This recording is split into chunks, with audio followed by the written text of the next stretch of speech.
Halo adik-adik, selamat pagi, selamat datang dalam ibadah daring Minggu 7 Februari 2021, kelas tanggung bersama dengan Engko Obi.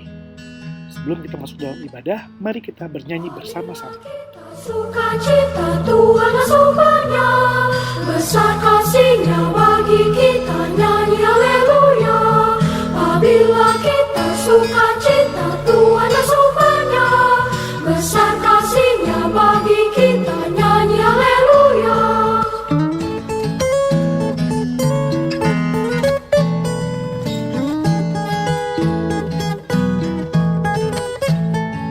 Apabila kita sukacita Tuhan asupannya, besar kasih-Nya bagi kita, nyanyi haleluya. Apabila kita sukacita Tuhan asupannya, besar kasih-Nya bagi kita, nyanyi haleluya.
Adik-adik, kalau kalian memperhatikan beberapa kata yang ada di layar handphone atau di layar laptop adik-adik, kalian bisa melihat kata Masehi dan sebelum Masehi. Kata-kata ini mungkin kalian sering dapat lihat ketika kalian belajar sejarah. Ini adalah sebutan untuk penanggalan atau penomoran tahun. Era kalender ini didasarkan pada tahun tradisional yang dihitung sejak kelahiran Tuhan Yesus. Penanggalan ini masih dipakai dan digunakan secara luas di dunia untuk mempermudah komunikasi. Masehi dan juga sebelum Masehi atau yang biasa juga disebut Before Christ atau disingkat BC, yang artinya sebelum Tuhan Yesus lahir. Tahun 1 itu adalah Before Christ, sebelum Masehi. Saat ini kita akan mendengarkan sebuah cerita yang di dalamnya terdapat tokoh di Alkitab. 3 tokoh yang cukup terkenal.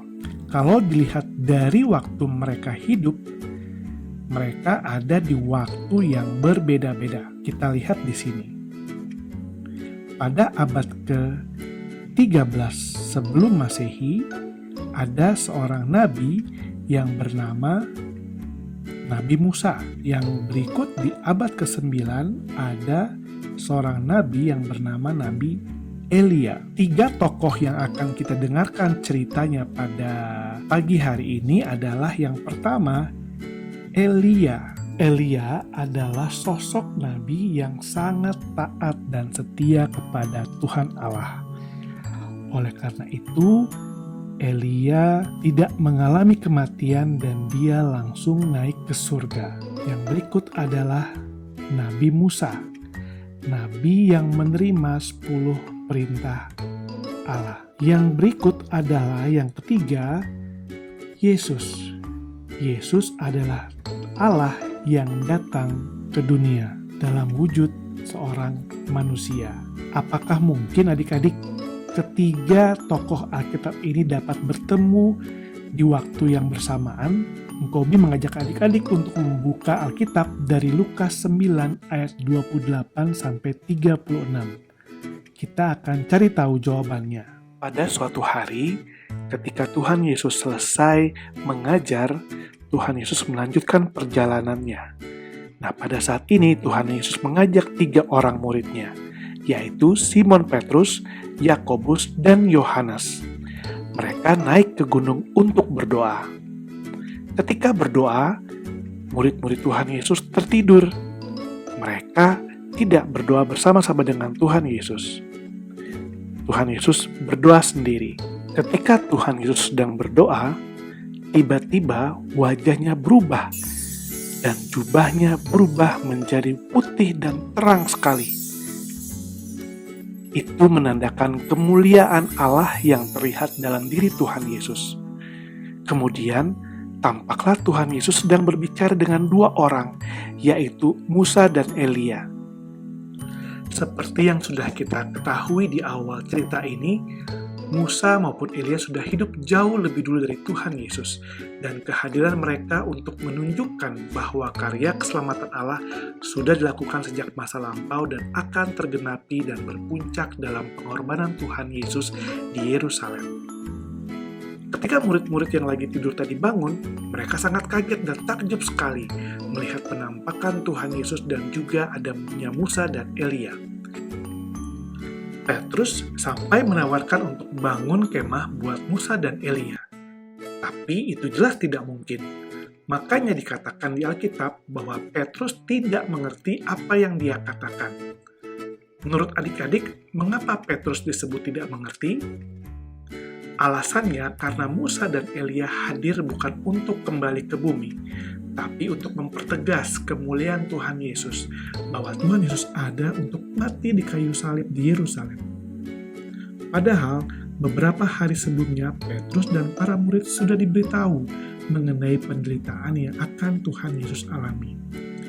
Jadi, Petrus ternyata tidak sungguh-sungguh mendengarkan Tuhan Yesus. Lalu adik-adik, tiba-tiba pada saat itu datang awan di atas mereka. Murid-murid takut sekali. Dan tiba-tiba ada suara dari dalam awan itu yang berkata, "Inilah anak yang kupilih, dengarkanlah dia." Kalian tahu tidak itu suara siapa? Ya, itu adalah suara Allah Bapa. Setelah awannya hilang, Musa dan Elia juga hilang.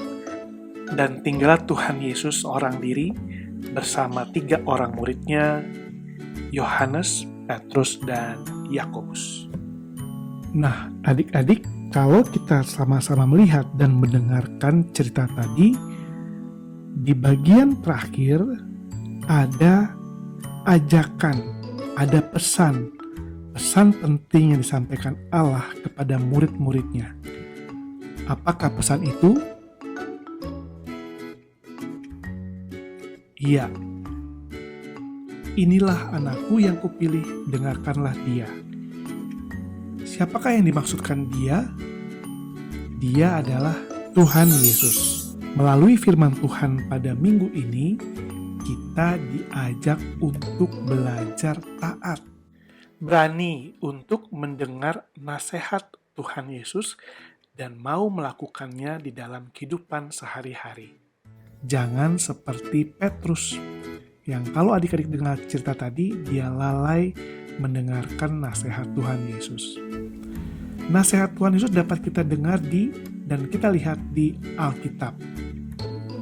Melalui pengajaran di ibadah Minggu Anak, dan juga firman Tuhan yang disampaikan di ibadah Minggu oleh Bapak atau Ibu Pendeta. Oleh karena itu, adik-adik harus rajin mengikuti ibadah dan rajin membaca firman Tuhan. Nasihat Tuhan Yesus dapat kita dengar juga di rumah melalui papa dan mama. Oleh karena itu adik-adik selalu diingatkan untuk selalu mendengarkan nasihat dari orang tua. Lalu di sekolah nasihat Tuhan Yesus juga ada melalui bapak dan ibu guru. Dan di tempat adik-adik bermain, lingkungan adik-adik, mungkin Tuhan Yesus bisa menggunakan sahabat atau teman adik-adik untuk menasehati, supaya adik-adik bisa lebih baik lagi. Untuk dapat mendengar nasihat Tuhan Yesus dan melakukannya dalam kehidupan sehari-hari, adik-adik harus taat taat dan setia membaca firman Tuhan, rajin datang ibadah, dan berdoa. Minta Tuhan Yesus membimbing adik-adik untuk selalu berani mendengarkan nasihat Tuhan Yesus. Dan adik-adik punya hati yang bijaksana untuk membedakan nasihat yang baik atau yang tidak baik. Tuhan Yesus memberkati.